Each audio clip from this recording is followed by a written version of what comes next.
Да, досадно, конечно, но я не могу зажечь. Похоже, эти спички отсырели. Не может быть. Как только заморосил дождь, я взяла коробок в лапы. Полагаю, что этот коробок ранее хранился где-то в сыром месте. Ты же видишь, сера даже не вспыхивает. Ой, говорили же вам, спички детям не игрушки. Покупайте зажигалки.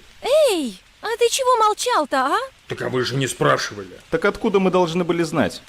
Беляш, судя по тоннам книг, которые ты читаешь, вообще все должен знать.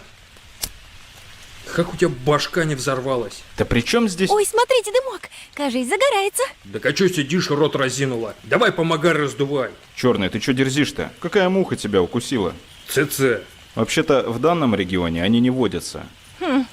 Зато в его рюкзаке забрендившее молоко водится, которое он по пути пытался втихушку дважды пригубить. И ты его одергивала, верно? Да, а то налокался бы и никаких тебе костерных историй. Ну теперь все ясно. Да чай там, я тебе говорю. Погода, видишь, какая мерзкая. Просто хотел пару капель для сугрева, как говорится, принять. Рыжая, да пусть выпьет. Может, подобреет, а то вон нахохлился, как петух. Эй, сам ты петух. Да мне-то чё? Пусть делает, что хочет. Просто перед ребятами за него стыдно. Вот это я понимаю.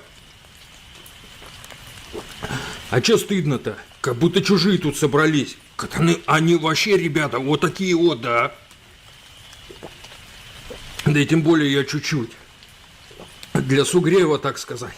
Ну хорош, присосался. А чё тебе оставить? Фи, я эту мерзость пить не стану. Вот, рыжая, держи. Я для тебя горячее молоко с какао сделал. Ой, спасибо, беленький. Считал, что этот напиток очень полезен для мозга. Особенно, когда его нет. Так, я что-то не поняла. Это ты в мой адрес? Да нет, ты чё?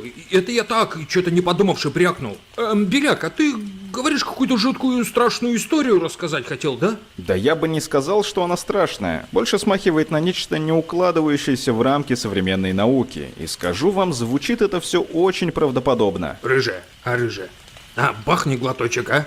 Да иди ты, слушай давай. Ага, все, трансформируюсь в ухо. Я ухо. Этот